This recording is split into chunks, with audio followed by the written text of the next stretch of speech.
So time check 7:01. So medyo makulimlim ngayon. Pero kailangan natin magpalipad.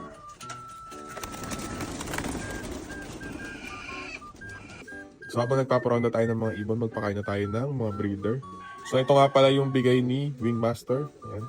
Isang kutsara na 1/3 cup per ibon. So isang beses na sila kumakain sa isang araw. Yun, so may nagtatanong naman sa akin, paano daw yung natira? Anong ginagawa ko? So yun, tinatanggal ko. Tapos pinapakain ko sa mga manok.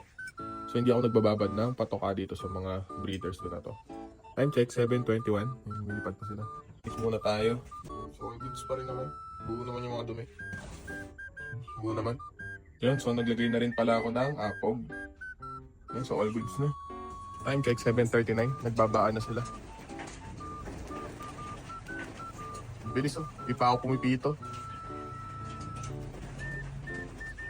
So kung sino man yung wala dito, mamayang tanghali na siya kakain kung magpapalipad ako. Kung hindi, mamayang hapon na.